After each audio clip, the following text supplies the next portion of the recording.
کربلا میں جب شہادتیں ہو چکی تو لٹے ہوئے اہل بیت کے قافلے کے لیے بدبخت یزید کا حکم نامہ آیا کہ اسے ابن زیاد کے پاس کوفہ اور چند دن کوفے میں قیدی رکھ کر اور پھر ان قیدیوں کا قافلہ اور سروں کو نیزوں پہ رکھ کر ایک جلوس کی شکل میں دمشق میرے دربار تک لے آیا جائے۔ قافلہ روانہ ہوا۔ ابن زیاد نے کئی دن اسیران کربلا آقا کے گلشن رسالت کے ان پھولوں کو قیدی رکھا اور پھر اس قافلے کو دمشق روانہ کیا گیا۔ اس پورے قافلے میں صرف ایک مرد زندہ بچا تھا اور وہ تھے امام زین العابدین، اور وہ بھی بیمار تھے۔ باقی شہزادیاں تھیں، سیدہ کائنات کی صاحبزادیاں تھیں، آقا کے گلشن کی کلیاں تھیں۔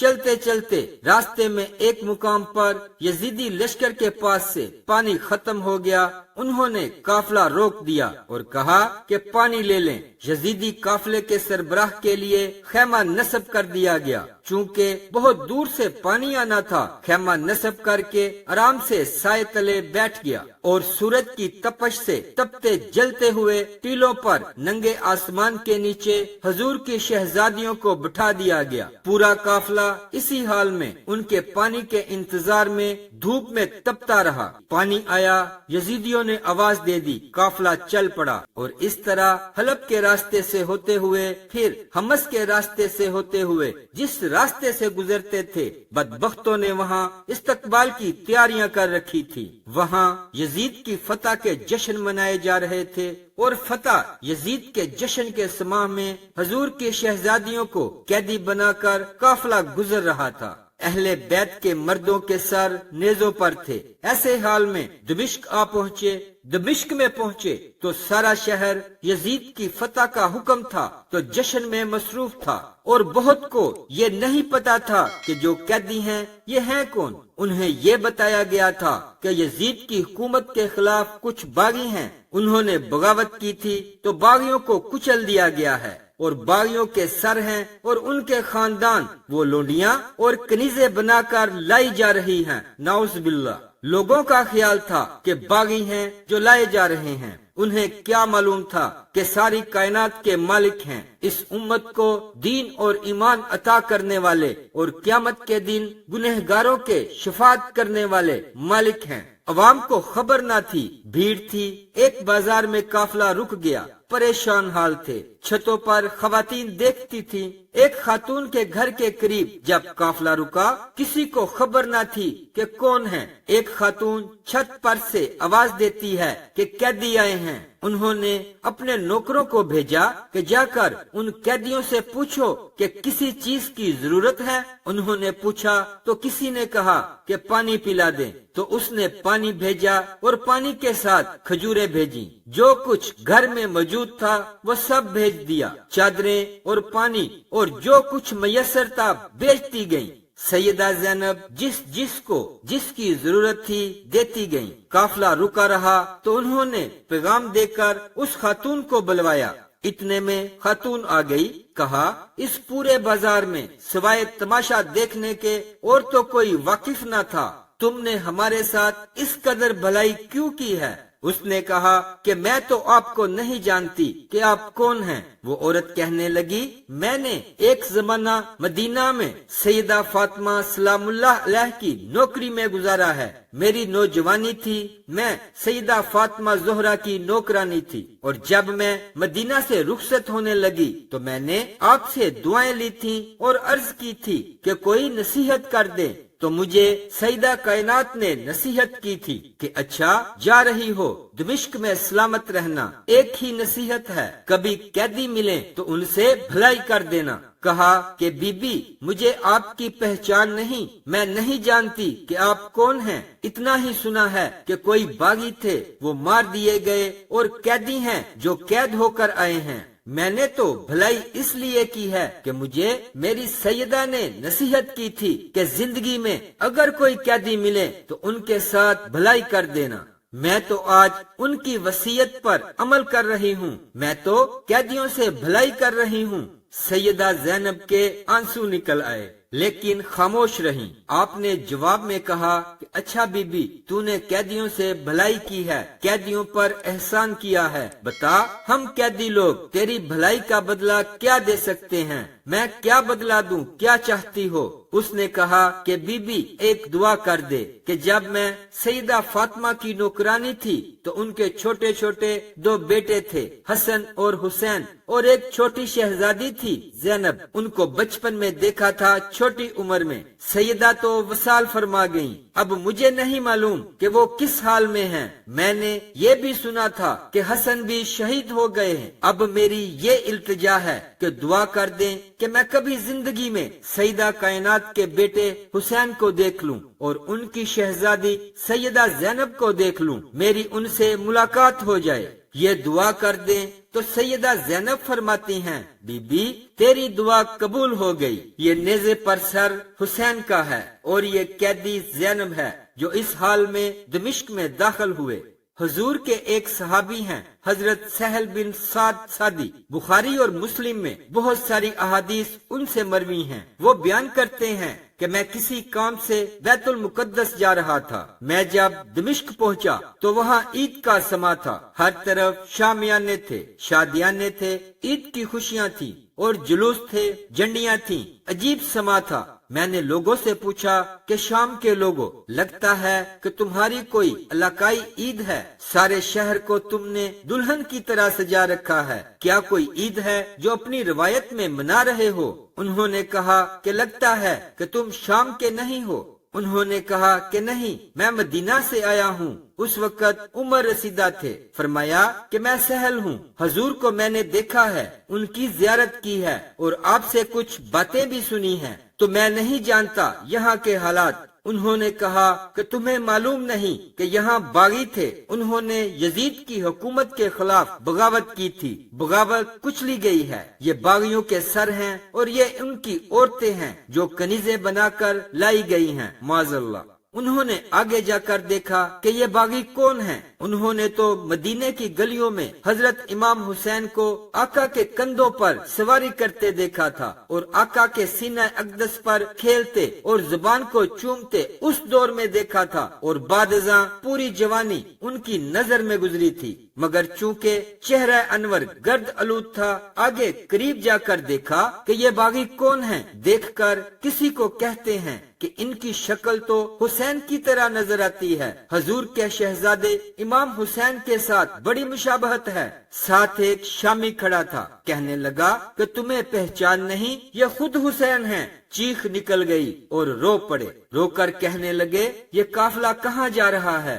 وہ کہتے ہیں کہ میں اس قافلے کے ساتھ چل پڑا اور دربار یزید تک ساتھ گیا، اور جو کچھ دربار میں ہوا میں بیان نہیں کر سکتا۔ اس دربار میں بدبخت یزید شراب میں دھت شطرنج کھیل رہا تھا۔ جب قافلہ پیش ہوا تو ساری شہزادیوں اور امام زین العابدین کو کھڑا کر دیا گیا اور ایک ایک کا نام لے کر پوچھا کہ یہ کون ہے، یہ کون ہے، یہ کون ہے۔ اہل بیت کے اس قافلے کو قیدی بنا دیا گیا۔ امام علی مقام کے سر انور کو الگ، امام زین العابدین کو الگ، اور خانوادہ اہل بیت کو ایک جگہ اور شہداء کربلا کو ایک طرف رکھ دیا گیا۔ اس طرح کچھ وقت گزرنے کے بعد کچھ ایسے واقعات ہوئے کہ اس نے محسوس کیا کہ اہل بیت کے قافلے کو یہاں رکھنا مناسب نہیں۔ ان کا قیام اس کی حکومت کے خلاف کوئی بڑی بغاوت کا پیش خیمہ ثابت ہو سکتا ہے۔ اس نے فیصلہ کیا کہ ان کو واپس مدینہ بھیج دیا جائے۔ امام زین العابدین کو کہا کہ سارے قافلے کو جمع کر لیا جائے اور انہیں مدینہ لے جایا جائے۔ امام زین العابدین نے کہا کہ ہم جاتے ہیں، ہماری کچھ چیزیں تم نے لوٹی ہیں وہ واپس دے دے۔ اس نے کہا کہ لوٹا ہوا مال واپس نہیں کیا جائے گا۔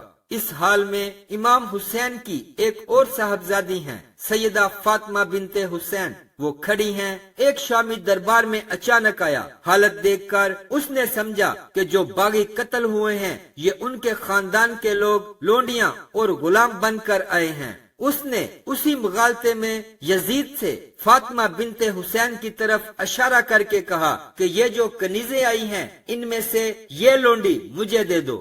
سیدہ فاطمہ بنت حسین سہم کر اپنی پھپھو سیدہ زینب کے دامن سے لپٹ گئیں اور رو کر کہنے لگیں کہ پھوپھی جان، کیا اب ہمیں کنیزیں بھی بنایا جائے گا؟ فرمایا بیٹا گھبراؤ نہیں، یہ جرت نہیں کر سکتے، یہ حرام ہے، نہ ان کی جرت ہے کہ کر سکے اور نہ اس بدبخت مالون یزید کی جرت ہے کہ یہ کر سکے۔ یزید طیش میں آ کر بولا کہ میرے اختیار میں ہے، اگر چاہوں تو تم سب کو کنیز بھی بنا دوں۔ آپ نے فرمایا کہ اے مالون، جب تک تم میرے نانا کے دین کا نام لیتے ہو تم یہ نہیں کر سکتے، جب تک میرے نانا کی شریعت کا نام لیتے ہو تو یہ ظلم نہیں کر سکتے۔ جب اتنا کلام سیدہ زینب کا سنا تو اس شامی کو اندازہ ہو گیا کہ یہ تو پیغمبر اسلام کی شہزادیاں لگتی ہیں۔ اس کو خبر نہ تھی۔ اس نے کہا کہ یزید لعنت ہو تم پر، تم نے حضور کی شہزادیوں کا یہ حال کر رکھا ہے۔ میں تو سمجھا تھا کہ کیسر روم کے دربار سے روم کی کوئی بغاوت سر ہو کر آئی ہے اور ان کی کنیزیں ہیں۔ یہ تو مصطفیٰ کی شہزادیاں ہیں، ساری کائنات ان کی کنیز ہے۔ جب اس نے کہا کہ لعنت ہو تم پر تو یزید نے اسی وقت جلاد کو حکم دیا کہ اسی وقت اس کا سر قلم کر دیا جائے۔ امام زین العابدین نے کہا کہ ہماری کچھ چیزیں تم نے لوٹ لی ہیں، وہ واپس کر دو، ہم واپس مدینہ چلے جائیں گے۔ یزید نے کہا کہ لوٹا ہوا مال واپس نہیں ہوگا، تمہیں زیادہ سفر کے طور پر کچھ دینار دے دیتے ہیں۔ فرمایا کہ ہم لعنت بیچتے ہیں تمہارے دیناروں پر، اور نہ ہی ہمارے پاس کوئی مال تھا جو تم نے لوٹا، بس کچھ چیزیں ہیں، ہمیں واپس کر دو، باقی چاہے اپنے پاس رکھ لو۔ وہ چند چادریں ہیں جو ہماری اماں فاطمہ کے ہاتھ کی بنی ہوئی ہیں، کچھ کپڑے ہیں جو ہماری اماں فاطمہ کے ہاتھ کے بنے ہوئے ہیں، اور ان کا ایک گلو بند ہے جو اپنی شہزادی کو پہنایا تھا، وہ واپس کر دو۔ ہم تو 3 یادگاریں سیدہ فاطمہ کی واپس چاہتے ہیں تاکہ تمہارے پاس نہ رہیں۔ وہ تینوں چیزیں واپس لے کر قافلہ روانہ ہو گیا اور چلتے چلتے کربلا پہنچا۔ 3 دن شہدائے کربلا اور امام علی مقام کے مزارات پر تعزیت کے لیے قیام کر کے واپس مدینہ پہنچا۔ جب مدینے کے باہر پہنچے تو مدینے میں داخل ہونے کی سکت نہ تھی، نہ امام زین العابدین میں سکت تھی اور نہ ہی سیدہ زینب میں سکت تھی۔ ان کے خدام میں بشیر نامی ایک خادم تھے، انہیں بھیجا کہ ہم آگے کیسے جائیں؟ جاؤ اور اہل مدینہ کو خبر کر دو کہ لٹے ہوئے لوگ آ رہے ہیں، خانوادہ رسول آج اسیران دمشق بن کر واپس آ رہے ہیں۔ اس شخص نے جا کر مدینہ میں خبر کی، مدینہ میں قیامت آ گئی، کہرام مچ گیا۔ اہل مدینہ کہتے ہیں کہ اتنی قیامت یا تو اس دن آئی تھی جس دن حضور وصال فرما گئے، یا اس دن آئی جس دن سیدہ زینب اور امام زین العابدین کا لٹا ہوا قافلہ حضور کے گھر واپس پہنچا۔ سارے اہل مدینہ باہر آ گئے، روتے چیختے تڑپتے، ایک قیامت کا سما تھا۔ روتے ہوئے اس قافلے کو لے کر آئے اور سیدھا آقا کے روضے پر گر پڑے۔ امام زین العابدین اور سیدہ زینب روتے ہوئے آقا کی قبر انور پر گر کر عرض کرتے ہیں کہ نانا جان، آپ کا حسین قتل کر دیا گیا ہے جو آپ کے کندھوں پر سواری کرتا تھا، اور جب گئے تھے تو آپ کا ہرا بھرا خاندان گیا تھا، آج لٹ کر واپس آئے ہیں، ایک بیمار کے سوا آپ کی نسل کا کوئی بچہ نہیں بچا۔ یا رسول اللہ صلی اللہ علیہ وآلہ وسلم، امام علی مقام نے اپنے نانا کے ساتھ کیا ہوا وعدہ پورا کر دیا، ان کے کندھوں پر کرائی گئی سواری کا بدلہ آج چکا دیا، ان کی زبان چومنے کے نتیجے میں پیاسا رہ کر آج زبان کے چومنے کے احسان کا بدلہ چکا دیا، اور آقا صلی اللہ علیہ وآلہ وسلم کے دین کی حفاظت اور دین کے گلشن کی آبیاری اپنے خون سے کر دی۔ امام علی مقام نے اپنا فرض ادا کر دیا۔ امام زین العابدین نے ساری زندگی ایک تنہا جگہ گزاری، عبادت کرتے اور روتے رہتے۔ امام زین العابدین سید سجاد اپنے بابا امام حسین پر 40 سال مسلسل روتے رہے، پانی دیکھتے تو رو پڑتے، بازار سے گزرتے تو رو پڑتے، جانور ذبح ہوتا دیکھتے تو رو پڑتے۔ پوری زندگی بہت زیادہ رونے کی وجہ سے آنکھیں خشک ہو گئی تھیں، لیکن پھر بھی ان کے آخری الفاظ یہ تھے کہ بابا، جس طرح تجھے رونے کا حق تھا سجاد ادا نہیں کر سکا۔ دوستو، حسین سے محبت کرنا، حسین کا غم کرنا، حضور کے اہل بیت اور خاندان کا غم کرنا، ان سے محبت کرنا، غم حسین، غم اہل بیت میں آنسو بہانا، یہ باعث بخشش ہے، باعث مغفرت ہے، گناہوں کی بخشش کا سبب ہے، آقا کی بارگاہ کی قربت کا سبب ہے، حضور کی شفاعت کا سبب ہے۔ اللہ تعالی ہمیں ہمیشہ محبت رسول اور محبت اہل بیت میں زندہ رکھے اور ہماری موت اور آخرت بھی اہل بیت کے ساتھ ہی ہو۔ ہم بارگاہ الہی میں دعا کرتے ہیں کہ ہمارے شہیدوں کے ثواب و اجر میں اضافہ و تکمیل فرمائے اور ہم باقی سب افراد کو اپنی عنایتوں سے نوازے۔ بے شک اللہ ہی رحم و رحمت کرنے والا اور حقیقی معنوں میں مہربان ہے۔